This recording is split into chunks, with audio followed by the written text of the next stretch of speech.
good? We're good. Good? We're good. Welcome to the regular council meeting, August the 20th. I'd like to call the meeting to order. We have a quorum.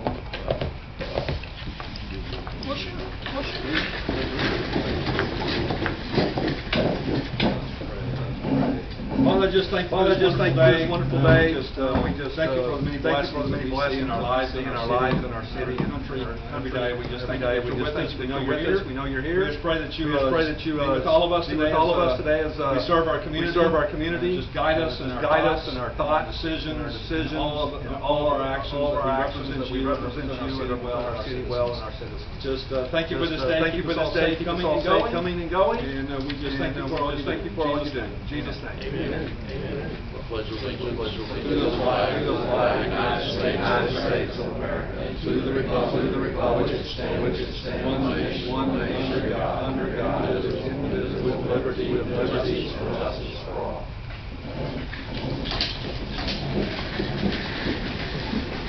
So we have communications from the audience. Jeff. Joe Black. You're up. Say your piece. Hey, you're number one.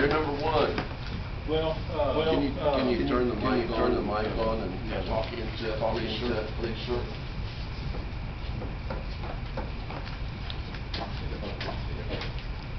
All right. Well, I didn't know if the council knew that I've been working on a grant. I guess. 2 months ago, 3 months ago.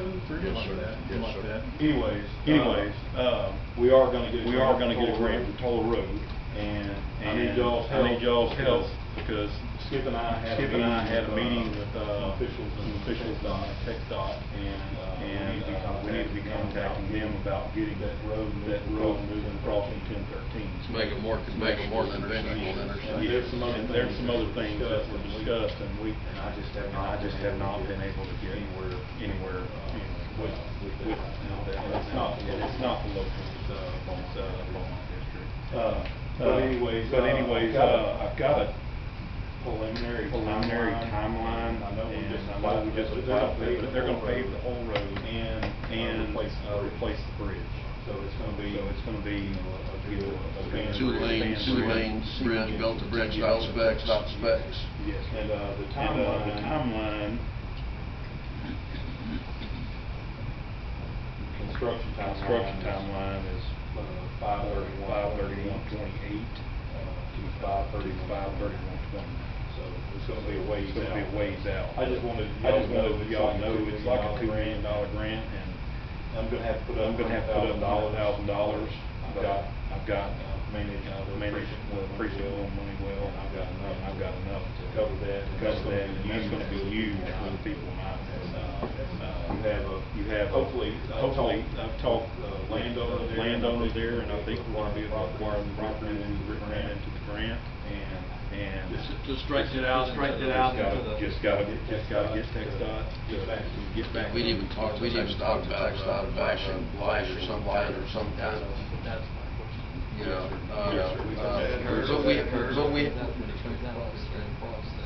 where will the new 69 go? There it'll be further east. No. It'll be west. It's going to be further west, and I was hesitant to even get that. We've got it there because I was in that intersection. I guess about the time we met about that grant video, and I videoed a school bus having to take that turn into oncoming traffic, and I took a video. Did it today.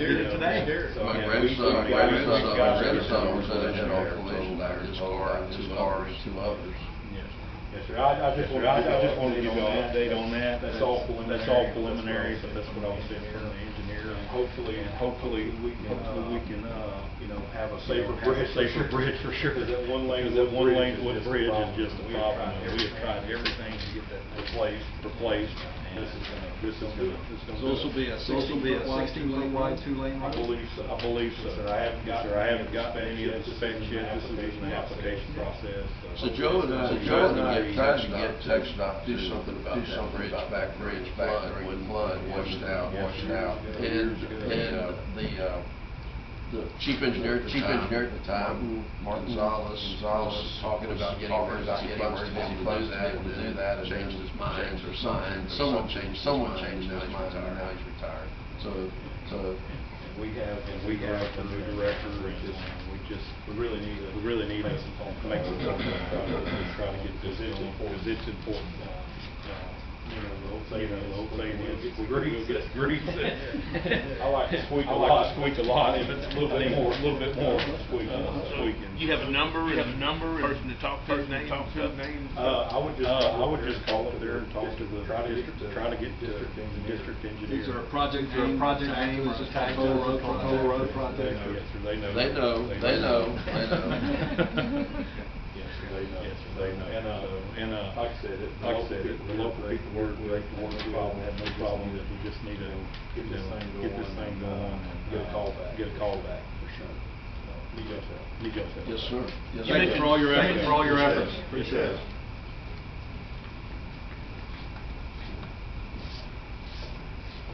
Do you have a second? No, we're good. I was waiting on weather track, David up there talking about BOMAG, but BOMAG do that later.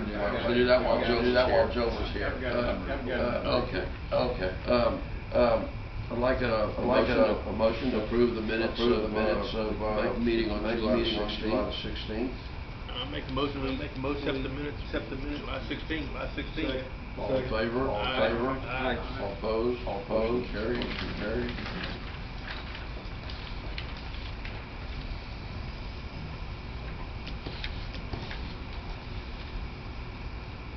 Okay, we had a grant meeting this week. Camelot Dam is going to be completed in the next 4 weeks max. We start putting road base down. Lake Ivanhoe may need engineers asked us to begin considering the application for damage. I'm not a big fan of that.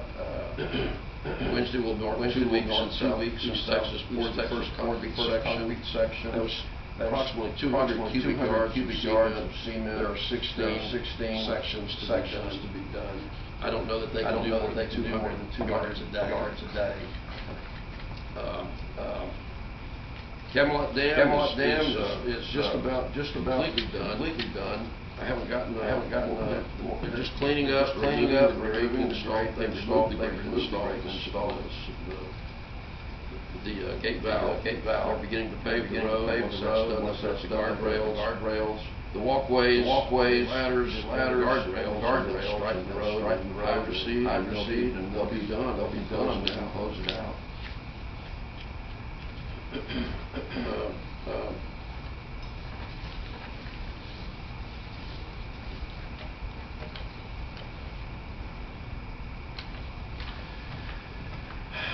I would like to address the recent announcement by the Attorney General regarding Senate Bill 1851 audit issues. We accept full responsibility for missing the deadline. First, the city passed the audit. This is the most thing. We passed the audit. There were no issues as in the past. Nothing but A+. Anyone come to the city hall and review it. On the website if you care to look. A little history about it. The city uses Davis and Heinemann for monthly accounting. Dalton Harrington, a CPA firm, third-party outside auditor. Did we rely on them in the past for these two firms to meet the deadlines? Yes. Was Davis and Heinemann negligent? No. Was Dalton Harrington negligent? No. Was the city of Ivanhoe negligent? No, we were not. The impact limits the city to the new revenue tax rate this year. That's all it did.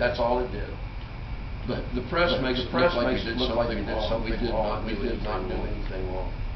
What changed was Senate Bill 1851 shortened the deadline for turning in our audit to the state months to 180 days. This bill makes audit compliance a condition for adopting the tax rate above the new revenue level. Is it a big deal? Not really. It sounds worse than it is. The important thing is that Ivanhoe passed the audit with flying colors. Is the no new tax revenue rate going to hurt the city? The timeline for all of this is listed here. Senate Bill 1851 was adopted earlier in the year. September of last year was the effective date of Senate Bill shortening the deadline to 180 days.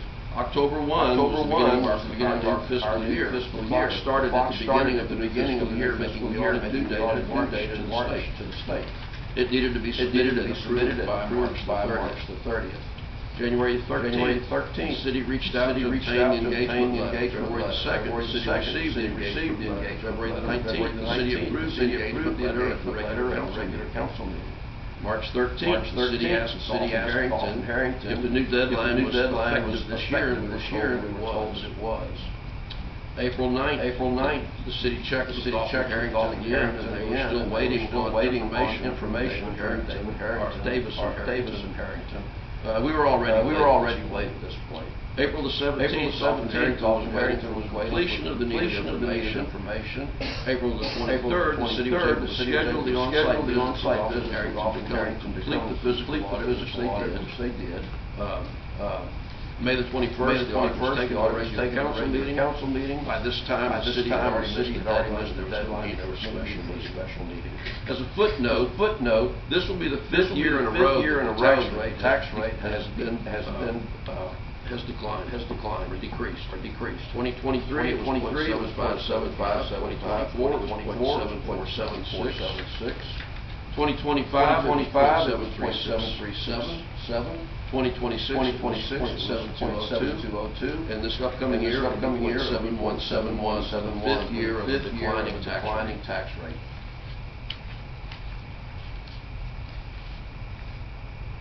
In conclusion, I believe very underfunded, and we make every effort to control the costs and constraints of the budget. I hope that this clears the matter up for those that have questions.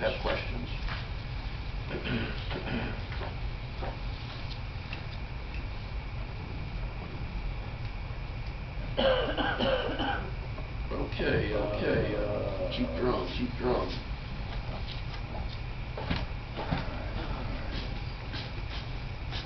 All right, good evening, Council. Last month we had 47 calls for service, issued 49 citations, 36 warnings, and 2 vehicles for no insurance. A couple things.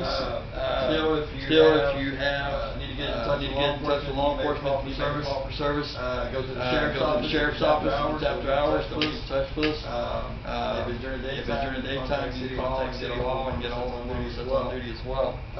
Vehicles with no insurance will be towed. That is a stickler for us, especially because the city allows you to go, letting you go, and then you have an accident later on and you have no insurance. We know you have no insurance. It is hot right now. We're in a burn ban now. But check on your neighbors. If your neighbors are elderly, they live alone, things like that. Check on them. Make sure they have what they need. Stay cool. If they're struggling, let us know so we can try to get them some help as well. And then the last thing we have our MOU from the attorney. It's going to be given to council over tonight to make a determination, approve it, and then IPOIA to be able to make that determination to make the approval on their side to put the MOU in place. I just want to make one thing clear on that with the MOU. There's been a lot of questions lately. We are not looking to. So the lakes has become the big hot topic in relation to the MOU. That is not to be our primary responsibility. The lakes. We want people to enjoy the lakes, however you choose fit. It gives us the access to the lakes in an emergency.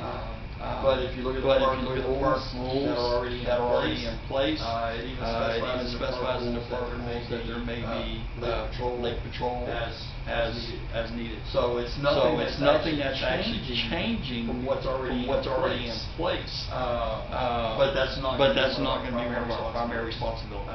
The biggest thing with wanting to put the MOU in place on IPOIA is so when we do see that the parks have a lot of vehicles routing like that, then that gives us the authority to go ahead and address it at that point. Because a lot of, especially during the summertime, a lot of individuals, they're not even residents. So this gives us the authority to be able to go ahead and approach those vehicles at that time. The other thing the MOU does is it also takes all the responsibility and takes it off the volunteers like IPOIA and puts it on law enforcement specifically for the enforcement purposes. We're the ones that are trained in de-escalation. We're the ones that are trained in those kinds of interactions. And so that's one thing that I know a lot of people with the IPOIA meeting who said they don't feel comfortable going and approaching people and things like that. So that puts that responsibility on us. And that'll give us the opportunity to be in the parks at any time we need to without having a board member or without being contracted at that time. Any questions for me? Does insurance apply to golf carts? Technically, you're supposed to have insurance because a golf cart is considered a motor vehicle under the Texas Transportation Code. We're not checking golf carts insurance. A lot of golf carts still don't even have license plates on them. Some do. There's a lot that don't.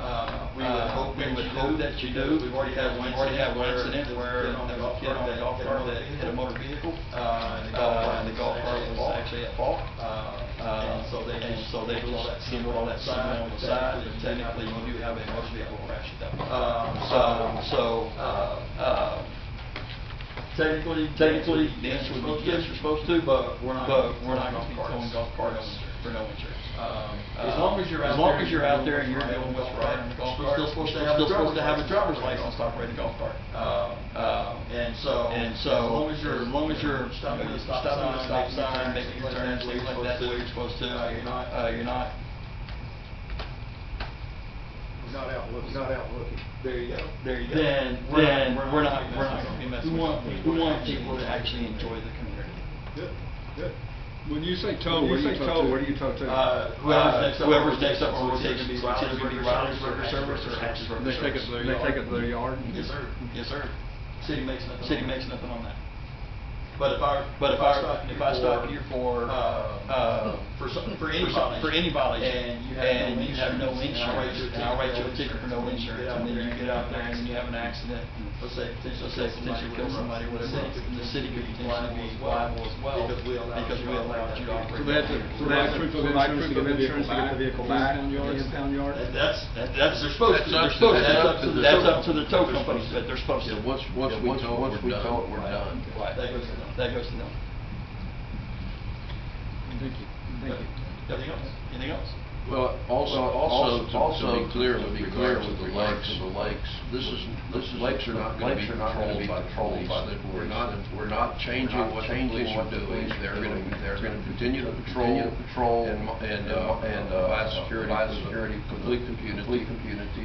It allows them to drive parks and address any issues that might be happening at that time. It's not taking anything away from them. It's not putting any additional burden on and there's cost to anybody other than the overhead department, police department as I stand. And then if I tow an officer in the park during a holiday weekend with no contract with an officer like we've been doing. They're not going to be working for the city and paycheck from the same time that they'll be double out. Does this MOU have a time? So the MOU right now that our attorney has drafted up is for 1 year, and it will automatically renew every year. New board can come in or the city at any time and issue a 60-day out notice. We'll be addressing We'll talk about that and go through it here in a minute. Thank you. Is that it? Steve? Yes. Steve, was that it? That's it. Okay. Yeah. I thought it was going to be more. That's okay. That's it. Another time. Yes. Okay. Yes. Okay. Mr. Marshall. Another time. You don't get that. I apologize. Good afternoon, good evening.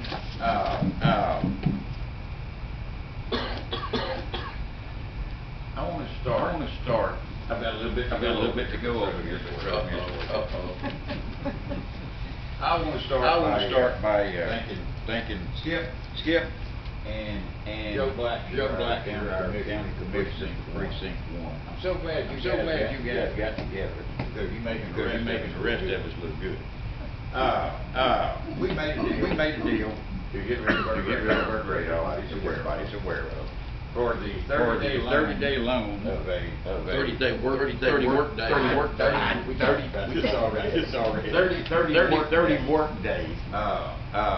Loan of a BOMAC, which is in simple terms that chews up the road and makes them smooth again. So it's also Joe has turned me on to some new material that I never knew existed in our own backyard. So we've been paying $65 per ton for limestone number 2 base. This new material, we simply haven't named it yet. I'll be referring to it as new material. No, sir. We get it for $13 a ton. That's a step in the right direction. We're putting it in some areas that are close to our yard, where we can keep close eye on and see how this stuff works. In all kinds of weather and all kinds of conditions. So far, I'm willing to step up and say it's working just as good as a limestone is. Time will tell if it's a little better or not, but it's the same wear and tear so far, with a big number in between the two. So with that BOMAC and with this new material, the first street that we rehabbed was a section of Emily Drive, right in front of the shop. Goes from Emily and Gwen all the way down to the lake. Electricity. It's right at 2/10 of a mile. Everybody in the crew was happy with it. 1 hour on the BOMAC and chewed up 2/10 of a mile. And they went over it twice. So that's a good thing. Then we used the new material. They took it down to a depth of 2 inches. That was 1 hour.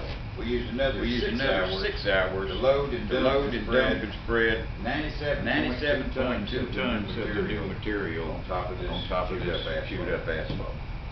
When you chew it up, it basically removes all the holes. So we've got a new piece of ground to work with. Total cost in the labor, the fuel for our truck to go and get this, and the new material cost itself for 2/10 of a mile in 1 day was $2,744.60. Had we done it the old-fashioned way with the limestone material, it would have been $7,099, a difference of $4,354.40. I think we're going to continue to try this new material until it breaks out and says, no, we're not going to do it for you. It's readily accessible. Just got to make some plans to get more of it here at one time. That's exciting news. Yes, sir. Saving that money. I like it. Going back to the report, July.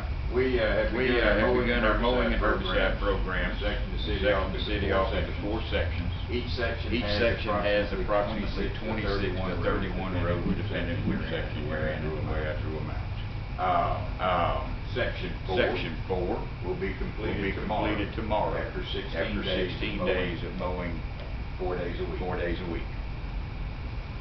To put that in perspective, everything from the middle of Charmaine Dam, a line across all the way to Galahad Dam, everything on that side of it has been mowed. Some of it he went back and mowed twice. Glad we've got good people. I think didn't like the way it looked the first time, so we went back and got it again. gives us 3 more sections. We've also started with the herbicide. You've got everything ready. The plan is no cutting it late, but that's okay. We'll cut it down. We're going to come back behind it with the herbicide rig and the Kawasaki mule and spray a not a pre-emergence, but the other one, I can't think of it. It's already down. We're going to keep it down. That should really help come springtime, not have so much garbage come out on the sides of the roads. But in the springtime, then we will go out and spray it again. The pre-emergence should really keep it down. So I'm looking for good things to happen on that. We approved the 10-hour work days for a while, so that you can see. That's price with the gator, with an attachment on the back. How do you put out the herbicide? That's a Mule, excuse me. You call that again, I can't believe that. That thing's a workhorse. It's got a 100-gallon tank in it, with about 80% capacity, and it goes like a machine. We have somebody driving it since it's the workhorse, no doors on it. The other one sits on the other side. And that's one of the pieces of equipment we've raised. Yes, you have. Thank you very much. We put this stuff to work. It's worked out very well. Another question too. Where did you get that sideboard? The sideboard. Where did you get that? Did you get that? Not really past that, but thank you again. We appreciate it. And what did it cost? About that much. We were able to put any money into it that we needed to for hoses. It was a donation by our commissioner, and we're extremely grateful. It works good. I was a little worried at the shop. We gotta give it a rest every now and then. 10-hour days really helped cut our pending work orders down to what I would consider a manageable level. We normally will work 8 to 12 work orders a month. Last month we were able to kick it up to 19 work orders. 2 hours a day. Quite a bit. And then the mini road. So for 2 weeks now, 14. We've been without a mini, which is what we were able to catch up on. We're now that much further behind. 2 weeks behind. It is what it is. It's in the shop. Didn't want to release anything at this point until we get some word on. Yeah, the discussion was we didn't want to rent one, buy one, try to buy one, take that money, spend on a rental item towards the purchase of. Exactly. Gary knows we're 19 work orders.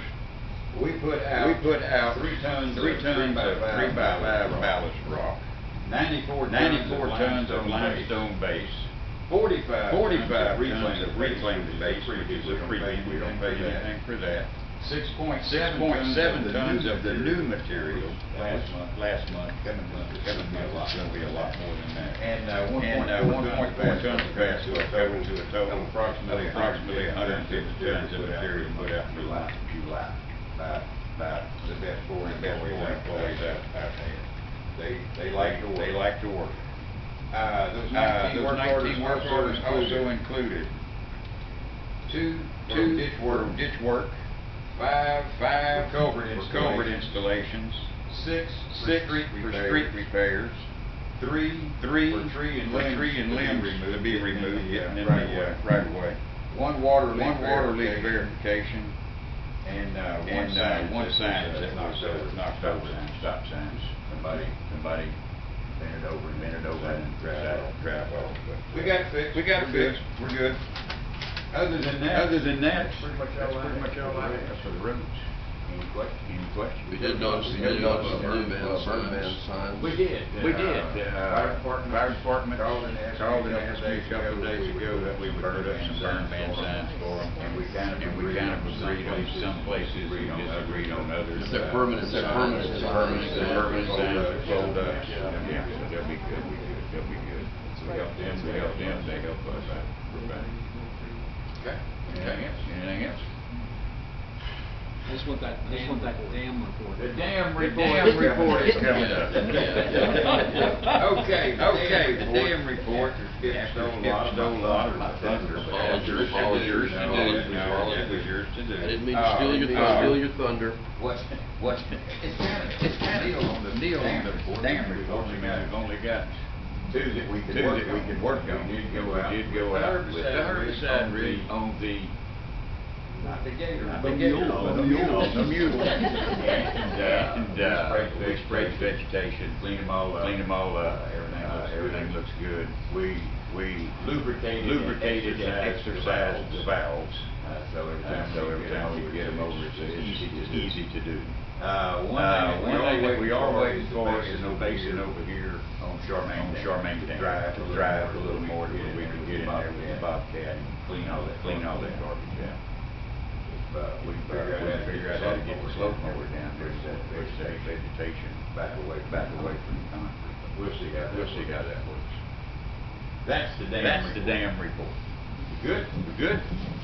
Thank you. Appreciate it. Yes, thank you.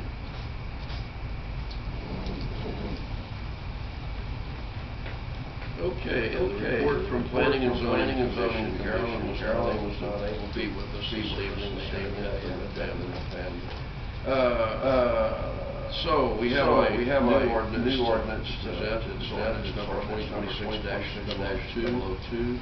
It's an ordinance of the City of Ivanhoe amending Untitled Chapter 2, Lot Maintenance and Regulations, providing that this ordinance is cumulative, all ordinance, providing clause, providing a repealer clause, providing an effective date. Whereas the City Council has determined that Chapter 91 of the Code of Ordinances should be updated to clarify procedures for removal and disposal of vehicles. Whereas the Council finds the current ordinance should be amended to provide due process procedures for property owners, vehicle owners, and occupants by establishing detailed public hearing procedures prior to the removal of vehicles. And whereas the City Council finds that amending sections 91.03, 91.07, and adding section 91.10 will ensure that the cities and procedures are consistent with applicable state law, provide an orderly process for notice, hearings, compliance, and abatement of vehicle nuisances. And whereas the City Council further finds that these amendments promote public safety and welfare by fair and efficient procedures for the abatement of junk nuisances while protecting the rights of property owners and vehicle owners.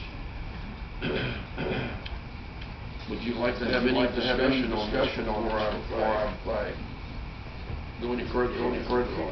So the cars have to be near the road, or how's that work? On the property. Yeah. Anywhere on the property. Public area. You just have to see the car from a public area. If it's on the street. Code enforcement officer is on the street, and he sees a junk vehicle in his yard. That's how that works. If it's behind a fence or it can't be seen public point of view, it can't be enforced. So if someone's looking on class and vehicle target, what it is someone their vehicle is so dirty and overgrown with an inspection sticker that expired 5 years ago. We've got those. Yes, we do.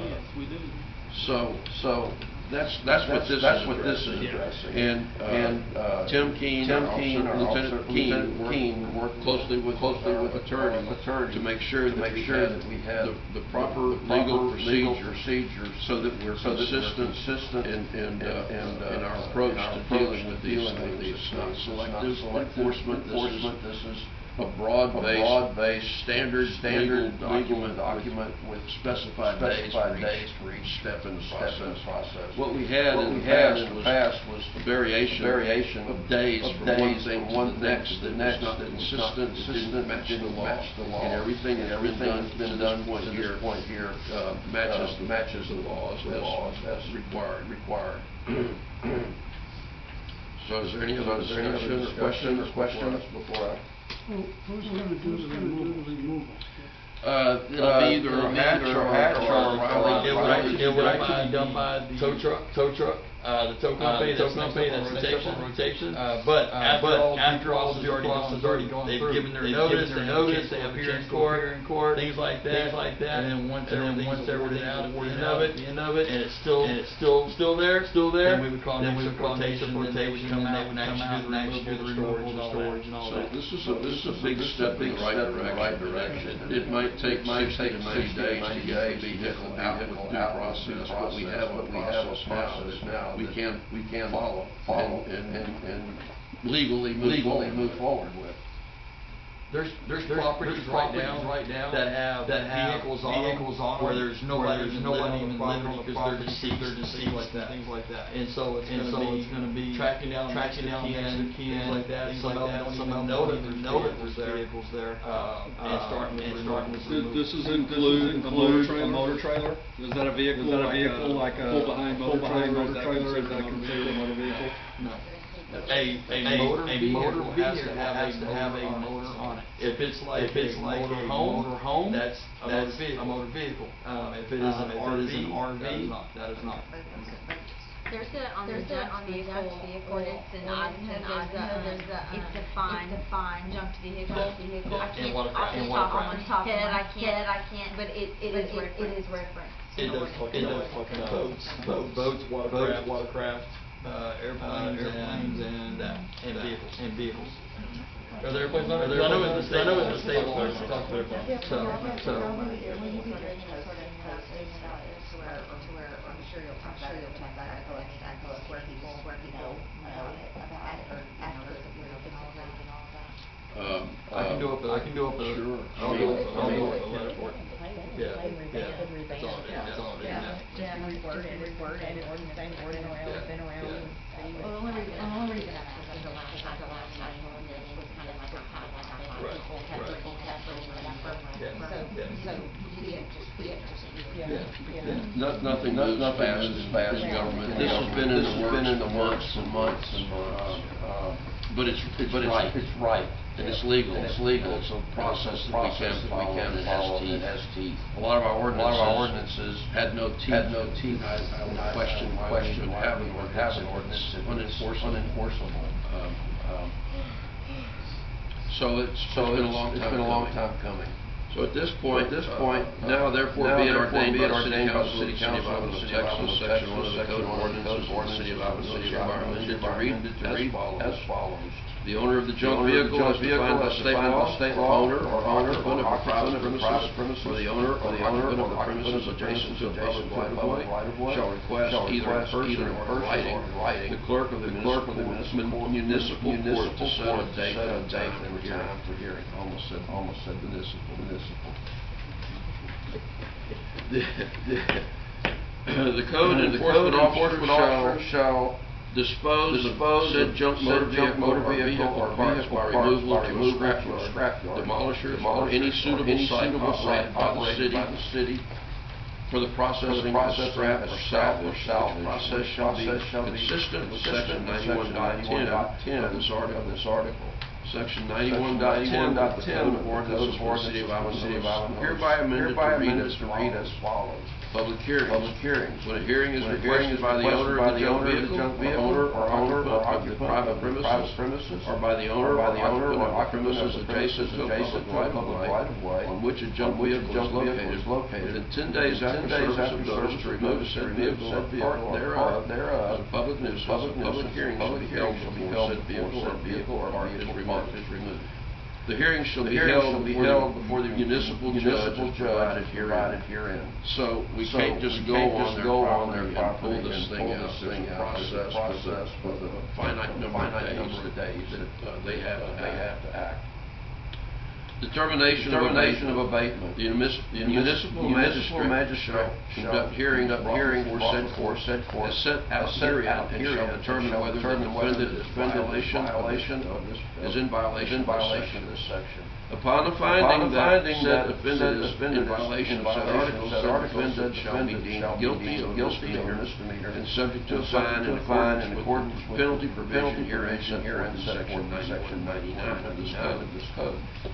The magistrate shall further order such defendant to remove and abate said nuisance within 10 days, the same being a reasonable time.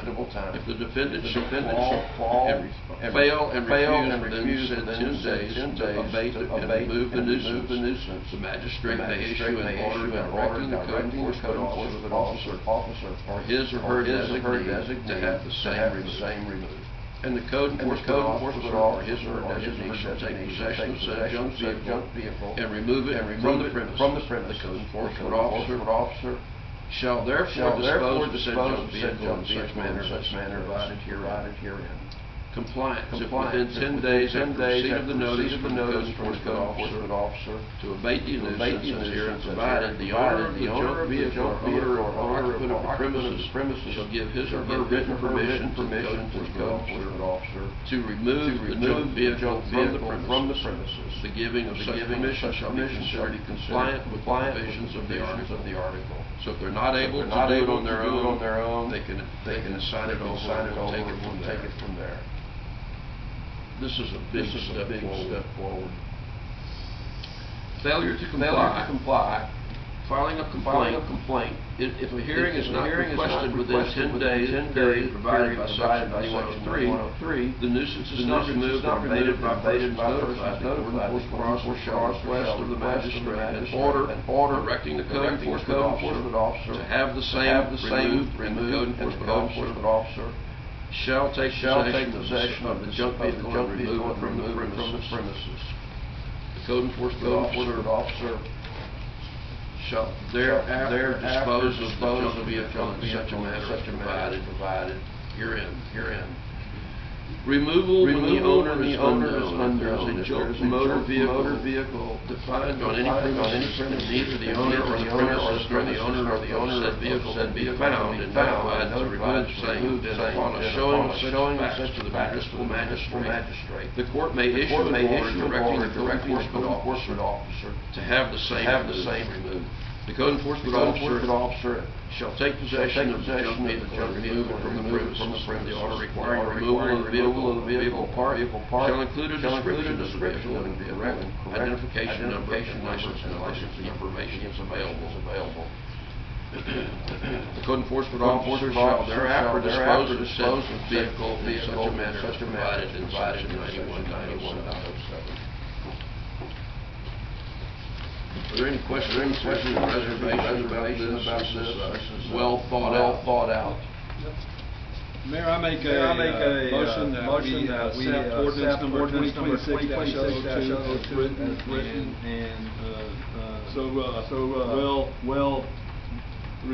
written and read by the mayor.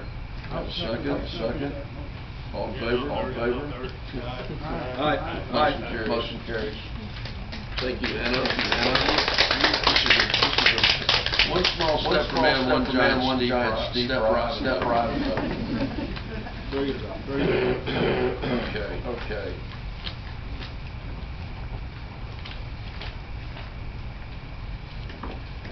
Now then, item number 6.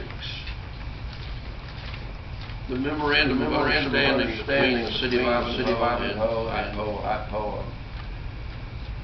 IPOIA presented us with their version of what the memorandum agreement would look like, and I took it and gave it to Anna to review, and she scrapped it. She didn't think that it was adequate, so we've got a brand new memorandum agreement here. This agreement made and entered into by the City of Ivanhoe, Texas Police Department, acting herein by through its Chief of Police, Drumm, the City and Ivanhoe Property Owners Association, Acting herein President Valerie Weber of the City of Ivanhoe, acting herein by and the Mayor Skip Blackstone. The purpose of this agreement is to establish access to the Department by any means lawfully necessary to property owned or controlled by IPOIA for purposes conducting routine patrols and performing law enforcement duties. The city and IPOIA have determined it would be in the best interest of the City of Ivanhoe and IPOIA for the Department to execute routine patrols and enforce all state and local laws in areas operated by IPOIA, more fully described in Exhibit A, which is the map of Ivanhoe, with a marking of where the parks are. It's made part of this agreement. Whereas the department has agreed to execute routine patrols and enforce all state and local laws within the areas operated by IPOIA.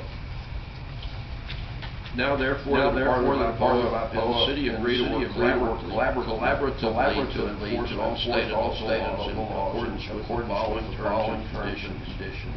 The department shall have access to enter at any time areas owned and controlled by IPOIA, more fully described in Exhibit A, which is again the map with parks located. By any means lawfully necessary to carry out the purpose of this agreement. The department shall routinely patrol, investigate, respond to, or otherwise address matters within the department's authority in the area described in Exhibit A. The department shall be responsible for enforcement of access permits, and guest passes. IPOIA shall provide the department with current contact information of IPOIA board members for the limited purpose of verifying property ownership and membership in IPOIA when conducting routine patrols or addressing other violations of the law. Such contact information shall be used solely for purposes related to this agreement. IPOIA shall contact the department to respond for the purpose of addressing any potential trespass or other violations of the law. The department shall retain sole discretion regarding whether to support a law enforcement response or enforcement action. The agreement shall be effective on and from its date of execution and shall last for a period of 1 year, automatically renewed for 1 year, terminated for any reason within 30 days, written notice by either party. All fines and penalties and other monetary assessments imposed and collected by the city shall remain and retained by the city. Any amendment to this agreement shall be in writing and signed by all parties. There was someone that posted a number of questions I've answered. I'm prepared to answer some of them. Will this be presented at the meeting of the meeting discussion? Probably not. This is a contract between the city and IPOIA. They don't need to have permission to do this. Will City Council vote on the MOU? Will be presented? We're going to be voting on that in a moment. Will IPOIA put this to a vote at either a special meeting or in February? For us to say they don't need to. Does the MOU include our lakes? Yes, the lakes are not a priority. It only allows IPD to enter the lake in the event of an emergency. Current rules allow for lake patrol, nothing new. What is the term of the MOU? 1 year. Tickets be issued? Yes, if necessary, for violations only, not park rules. Does the revenue go to the city or IPOIA? The city will collect any citation fines, as the city is the only one magistration and courts. Can a new board and city council overturn this agreement? Yes, with a 30-day written notice. As IPOIA's attorney reviewed the agreement, we can only speak for the city. We had an attorney. We paid the attorney to draft this. I'm very comfortable with it. Will the MOU? This is important. Will the MOU take police off our streets Lake Patrol? No, definitely not at all. Nothing has changed other than the police department can routinely patrol the parks now when they could not in the past legally. IPOIA may hire off-duty police for additional security during long weekends and special events. What will be enforced by the MOU, existing laws, and the IPOIA rules. If anyone on city council and IPOIA board can help us with any answers, it would be appreciated. I think I've answered the question very well, and I'm ready to ask if there's a motion to approve. I got a question. Yes, sir. Who paid for this? The city, we paid for it. You got an IPOA? No, I'm not gonna split hairs over the cost of this. This is for the betterment of the community, and I'm not gonna pay for half of it. How much time did you put in? So she put in 80 hours this thing together.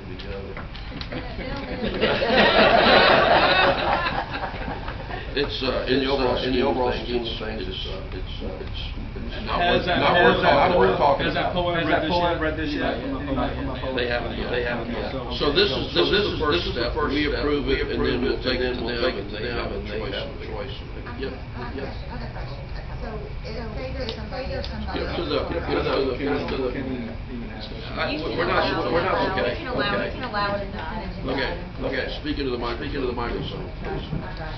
So what happens if somebody is at the park and says they've been trying to get a sticker or a phone or whatever, and no one has been over at the office? That's not our problem. Go ahead. I addressed that with Valerie, and that's the one reason why I had our stipulation there to give that information for all the board members, so that we then call them and say, because I don't feel comfortable telling somebody else actively trying to get a sticker, and the board's not there. That's why volunteers to work the office. People said they wanted to get involved in the IPOIA meeting. We can get involved by some hours at the office during a weekend to be able to give out stickers and keys.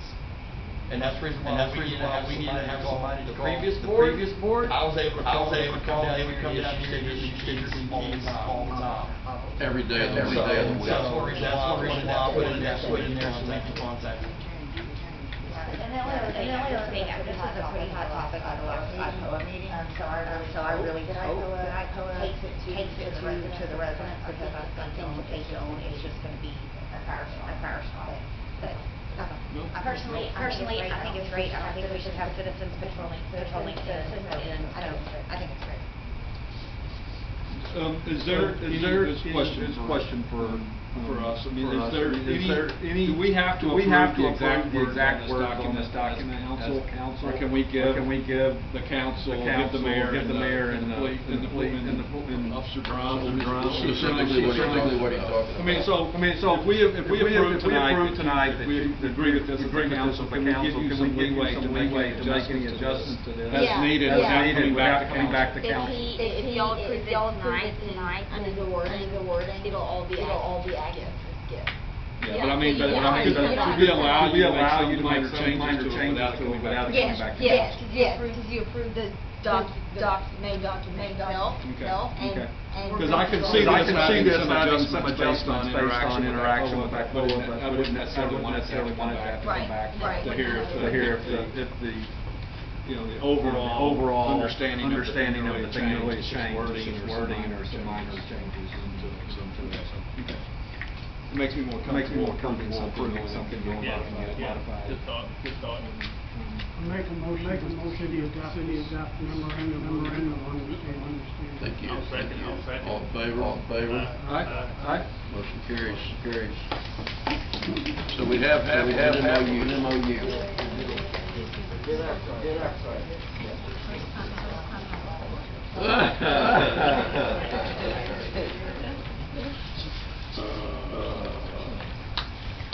Okay.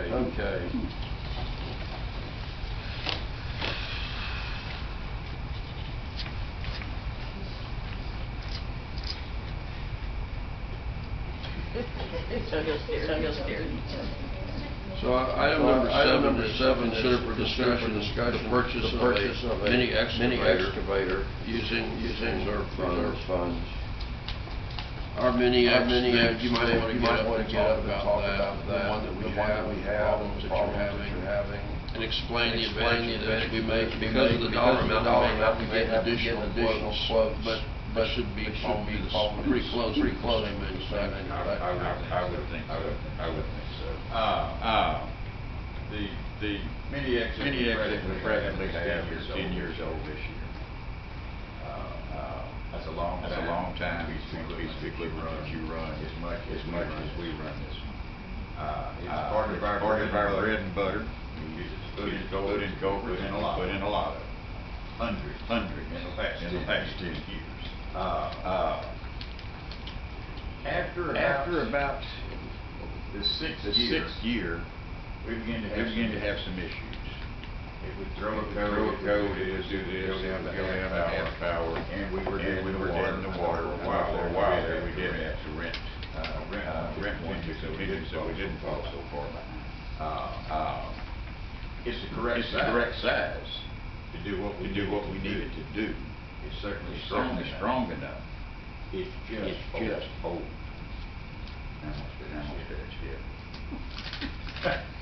What? Nothing. A new one would be a good thing to be able to work without having to stop here in the week, go get it repaired, or figure out what's wrong, or call somebody. It just puts us too far behind. That is something that we use every day. We still have the other material out in the pellet mill that we get that works fantastic on sand, but we use it the mini our truck. We haven't been able to get out there. I'm scared to take it out there. Breaks out there, it's really going to be a headache. If we purchased a new one and held on to the old one spare, or good enough to where they can work over here putting in a culvert, while over here they can be digging ditches. We've got two crews capable of doing that. The place we have it at now, since they located deep problem, but that remains to be seen. We should know first of next week. If you want to sell it outright, we have a couple of people that would be interested in buying it. I'm not sure what you're going to get for it. It is used. The new one has the same machine, same horsepower, same color, same tread, except for where you were going. Go ahead. Except for it has a new and revised hydraulic system. Basically they did some replumbing, put a couple of diverter valves in. We have a slope mower. Thanks again. We have two slope mowers because the Mini has a 4-foot mower that we've used. The only problem with it is it takes so long because it doesn't have the ability to run to travel the blade and move at the same time. So the guys, before we got the slope mower, pull up, wing the boom, back side to side, move down, same thing. Took forever. The new one would actually kick it in gear, turn it sideways, cut, and move down the road. So the mowing program that we talked about could be cut down to a whole lot shorter time period. When we're not doing ditches, when we're not doing culverts, loading up and spelling mail, that kind of stuff. So are any of the attachments interchangeable, like the bucket? They are,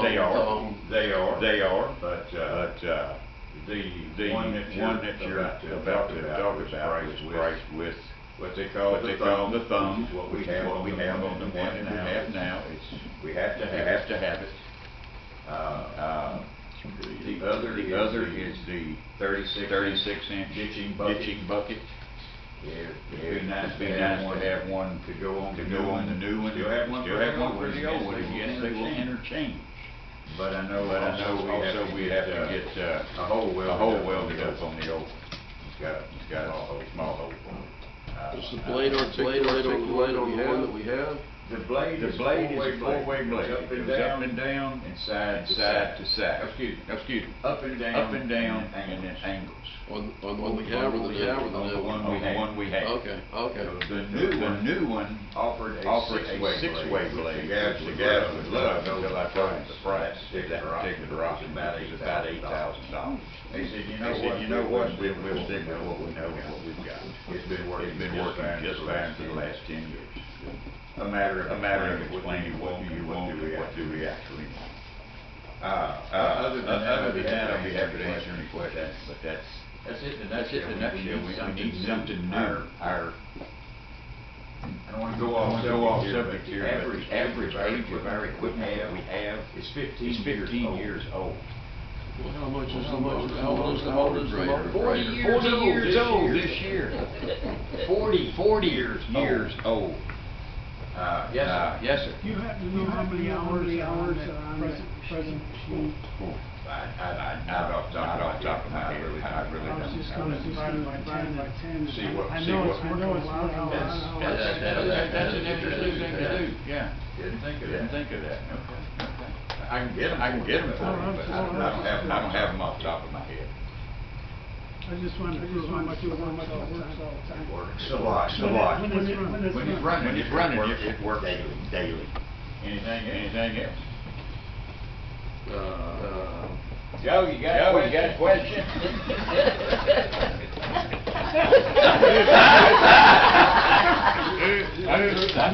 No, I just said. Anybody has any questions? So as a point of discussion, I think that our machinery we have, and one of the most important things we're doing, I think it's one of the biggest needs right now in the city. It's being productive for people that we have. And this has been an issue since I've been on council 3 years. Almost every month. We're talking about this machine. And I don't know how much money we spent on repairing this machine, but it's a lot of money. And I mean, I just from my perspective, I think the repair cost, the downtime cost, the lost hours. So I mean, from my perspective, it's a good step. It's the most important thing for us to upgrade. I think we got the mule, which was a very good investment. We see it being used, improving our services. We spend money. The mule helps us be productive. Absolutely. And so when we spend money, productivity gets us better things. This is a place, even though it's a lot of money, where we need to spend it, in my opinion. I agree. That's not a. Hey, you had a question? Yeah, do you have a motion? I make a motion we approve maximum funds up to this was how much was this? Up to $70,000. Make a motion we approve up to $70,000 for a purchase of this Kubota KX040 or equivalent machine for the use by the city. I second that motion. All in favor? Aye. Motion carries. David? Thank you for understanding and believing what we do and how important it is. It's extremely important. It'll go in a long way. And getting it done, and bring it done. Thank you, each and every one. So we've talked about right purchase, about leasing, about different ways. I think that it makes sense to just do the outright purchase and not have to deal with all accounting issues. Unless you get $7,000. Yeah. And what's the warranty? I don't think you covered that. 2 years. It's important, sir. 2 years. Can't hear you. It's standard. Please.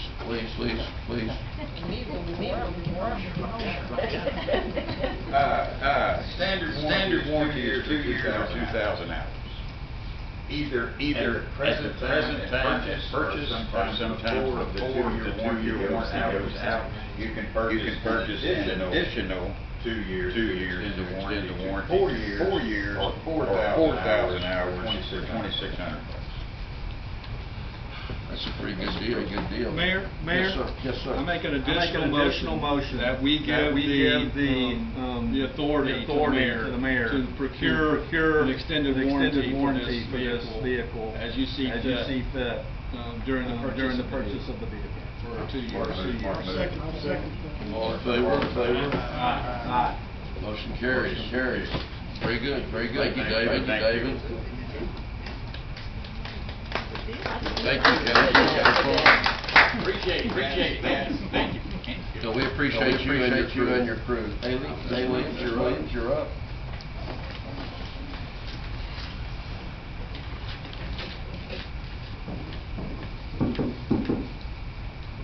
Good evening. I was a little late getting financials to everybody this week. This morning. Actually, after lunch, and a little hectic.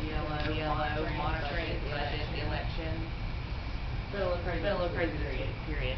So all the financials and bank statements were sent out to council earlier today. The city received $9,717 this month from the state comptroller utilities taxes that were collected in June and reported to July. The June ad valorem taxes were received July. July ad valorem taxes were received on August 5th, totaling $13,033, with $10,634 going to maintenance and operations, and $2,399 for the sinking fund. We did not receive payment for Avenue North this month. The class interest rate remained the same for the month of July. We're hanging out at 3.5, 3.3. They haven't really make a difference in anything. After review, the totals for various departments are correct, bank statements have been reconciled, and I believe July financials can be. Do we have a motion to approve the financial? Make a motion. Second. All in favor? Aye. Motion carries. Very good. Thank you, man. So as a footnote to what all she's been doing, we've been under being audited by GLO on two of our grants, and the amount of work and research that's gone into this is just indescribable. We have two huge file boxes full of documents back to 2022, and Haley has touched each piece of paper boxes and provide answers to GLO. Stupidest questions. They'll ask us the same question three different ways, the same answer, trying to capture some kind of gotcha. They wanted us.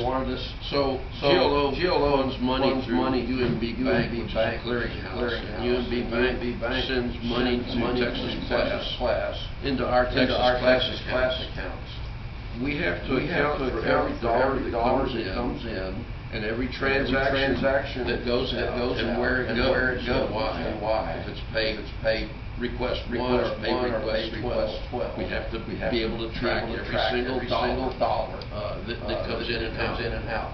As an example of the questions that they're asking us, they wanted us to provide them proof of the dollars that they contributed to the UMB bank account, and we'd never even heard of UMB Bank.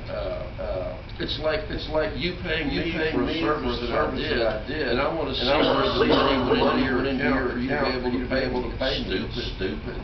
We've tried to push back on them. We've been as polite as we can. We don't want to make them mad. But this has been a super ordeal for all of us. And I just want to thank Haley for the effort and the time that she puts into this. So that's all of my grovel for today. Thank you, Haley. Where are we at in that process? We don't need Oh, to God. know. We've answered all the questions. We're just waiting on more. Yeah, they'll dig. It's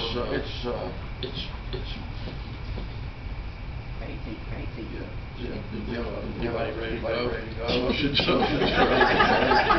I'll make a motion during the meeting.